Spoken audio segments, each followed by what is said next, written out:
Everybody knows the importance of the games. I already said we play our 4 finals in a short period of time.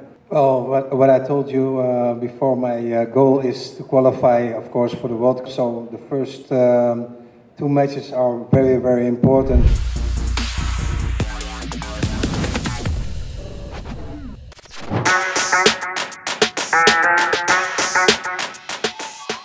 PSSI menunjuk Patrick Kluivert sebagai pelatih baru timnas Indonesia menggantikan Sintayong. Penunjukan mantan pemain Barcelona ini menimbulkan gejolak pada sepak bola tanah air. Punya track record yang kurang menjanjikan serta karir kepelatihan yang tak terlalu bagus. Pecinta sepak bola Indonesia mempertanyakan keputusan PSSI merekrut ex-striker timnas Belanda ini. Apalagi Indonesia saat ini sedang berjuang mengamankan tiket Piala Dunia 2026. Dengan 4 laga tersisa di putaran ketiga, Kluivert harus membuktikan dirinya kepada supporter Indonesia meskipun ini bukan tugas yang mudah. Keputusan PSSI untuk merekrut Patrick Kluivert ini menimbulkan pro dan kontra di kalangan pecinta sepak bola tanah air. Lantas, apakah pelatih asal Belanda ini bisa meneruskan warisan yang telah dibangun oleh Sintayong di timnas Indonesia, atau justru tertekan dengan bayang-bayang pelatih asal Korea Selatan tersebut? Saya Ilham, selamat datang di Sudut Sepak Bola. Pemecatan Sintayong jadi pukulan besar bagi pecinta sepak bola Indonesia di awal tahun 2025. Keputusan PSSI ini menimbulkan tanda tanya besar di benak para supporter, karena Sintayong sudah berjasa besar memajukan sepak bola tanah air dalam 5 tahun terakhir. Mulai dari memutus tren negatif Indonesia atas Vietnam dan juga Arab Saudi, membawa skuad Garuda lolos ke fase gugur Piala Asia untuk pertama kalinya dalam sejarah, serta memimpin Indonesia lolos ke putaran ketiga kualifikasi Piala Dunia 2026. Memang Sintayong belum bisa menyumbangkan 1 trofi pun untuk Indonesia, namun ia sukses menaikkan ranking FIFA Indonesia dari 173 ke 127. Tak jelasnya alasan PSSI memutus pisah jalan dengan Sintayong tentunya memantik kemarahan supporter Indonesia. Sejak pemecatan Sintayong, PSSI memilih tak banyak bicara soal alasan yang jelas di balik pengambilan keputusan ini.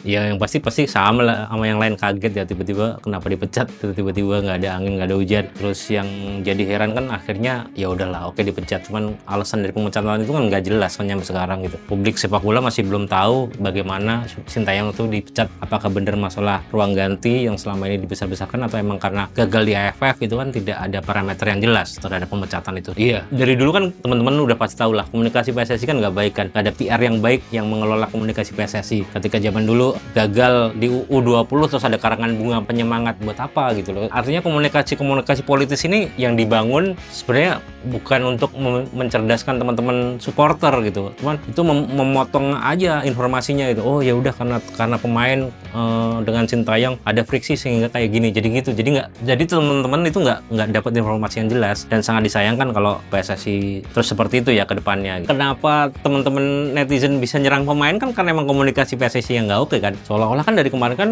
ruang ganti nggak harmonis sehingga PSSI dalam tanda kutip ada pemain yang seperti ini gitu, dan akhirnya PSSI dengan bahasanya ngomong saya lebih baik mengorbankan 1 pemain daripada 1 tim kan, seperti itu kan. Oh ya udah, jadinya kan orang berpikir oh berarti ada pemain yang kayak gini, dan akhirnya netizen dengan segala macam nggak tahu nyari engagement atau apa, terus berpikir siapa yang belum ngucapin perpisahan ke STY ya, seperti itu kan. Akhirnya dicari-cari, ketika itu akhirnya Aliano berkali-kali bikin postingan tapi tidak ada sangkut pautnya dengan STY, akhirnya diserang kan. Artinya komunikasi yang dibuat sama PSSI nggak clean, akhirnya dimakan oleh teman-teman juga dengan seperti itu sih kalau menurut gua.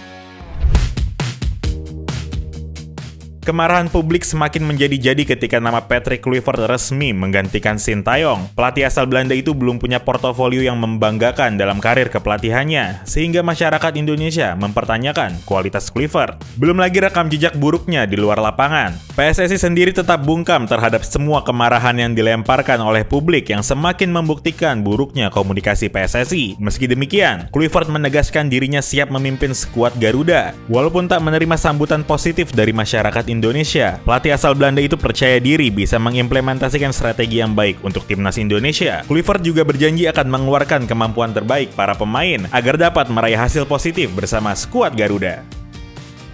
Other initiatives, possibilities to do different things, but I spoke very positively with Mr. Thohir about the possibilities with this team. I see a lot of strength, a lot of stretch in this team to achieve many great things and to work for a country that big as Indonesia with such a quality, such beautiful people. I decided to do this job, and my work method is always positive and work hard. Those are my key ingredients to work with the PSSI. Well, of course, the style of play here in Indonesia is different, but I think that you can implement what you want as long as you can go in the minds of the players, and I think that we have a standard player, the thought player, to give them the information that I want and to let the players also perform on the pitch the way is best for the team. And I think that's the most important thing, how to transmit what we want and to transmit that to the players to achieve the goal as bright as possible.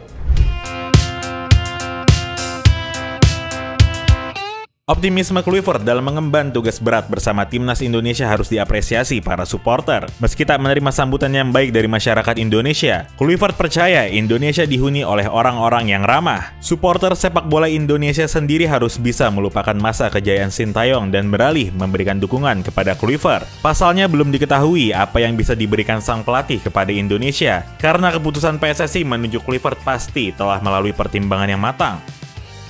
Tapi PSSI sudah menelaah secara dalam, dan bukan cuma oleh ketua umum PSSI kan sama EXCO-nya gitu. Jadi keputusan itu harus diambil sama PSSI, dan menurut saya mau pelatihnya Pep Guardiola pun belum ada jaminan juga kita lolos Piala Dunia. Termasuk ketika tetap mempertahankan Sintayong juga belum ada jaminan kita lolos Piala Dunia. Jadi semuanya serba spekulatif.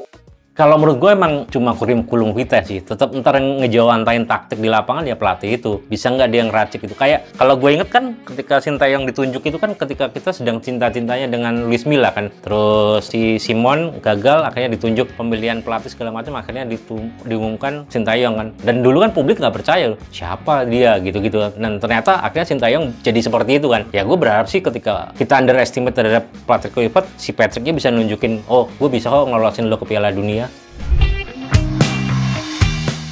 Beban berat sudah menanti Kluivert jelang debutnya bersama timnas Indonesia. Tak hanya ia harus membuktikan kualitasnya, Kluivert juga harus bisa keluar dari bayang-bayang Sintayong. Keputusan PSSI merekrut Kluivert sekarang otomatis menaikkan standar supporter Indonesia. Tak lagi sekadar bermain di kualifikasi babak keempat. Seluruh masyarakat Indonesia meminta Kluivert harus membawa Indonesia mentas di Piala Dunia 2026.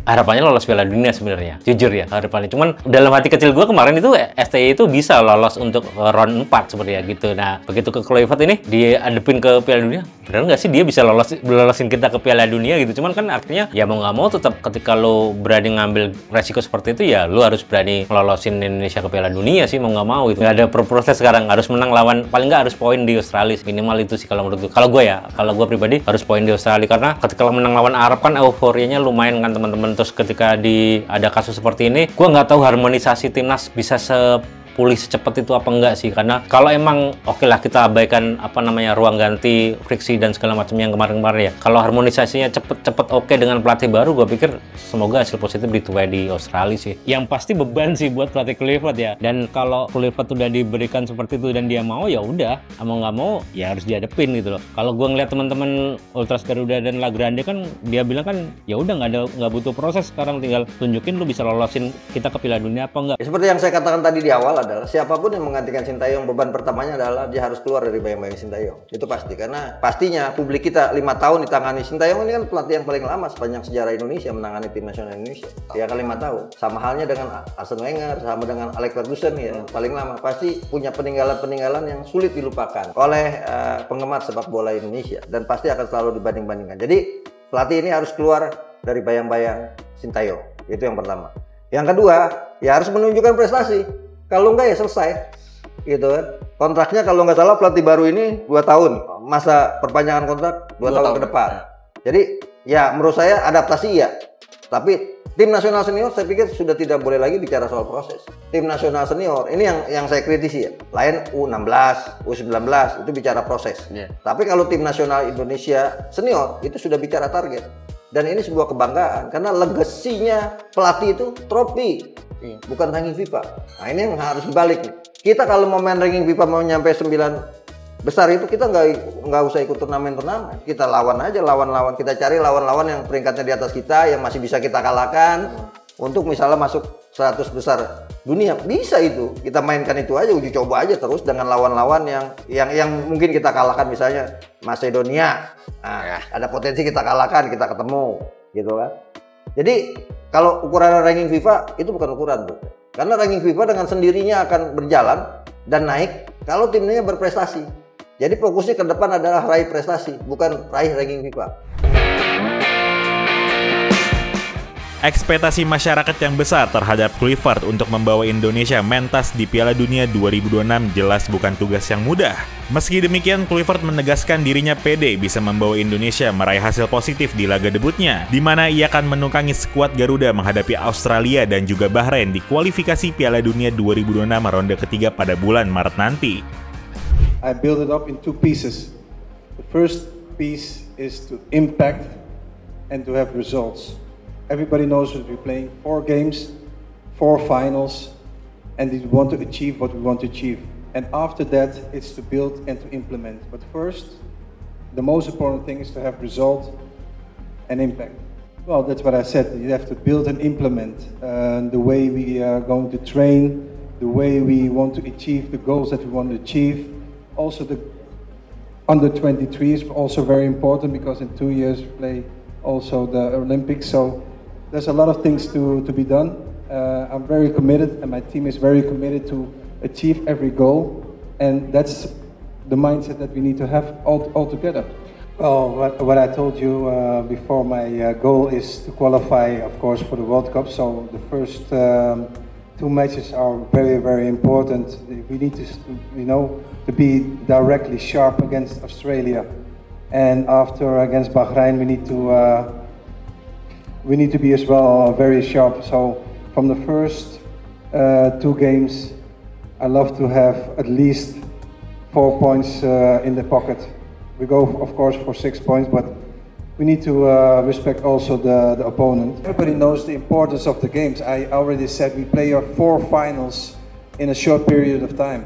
So we need to make sure that everybody comes with a fresh mind to Indonesia, to train well. But we need to find the balance so that everybody's on the same level. Not only physically, but also in the mind, because the mind is very important. We need to be 100% fresh in the minds and physically. And that's the most important thing for me. So me and my team need to make sure everybody's 100% fit. And that's the key for the following games. Kluivert telah menyusun rencana yang matang untuk timnas Indonesia demi mengejar mimpi merah putih bermain di Piala Dunia. Di tengah gejolak yang timbul akibat pemecatan Sintayong dan penunjukan Kluivert, tak dapat dipungkiri bahwa peristiwa ini sudah terjadi dan PSSI sudah mengambil langkah yang tidak dapat diubah. Pecinta sepak bola tanah air pun harus melupakan masa lalu dan menatap ke masa depan.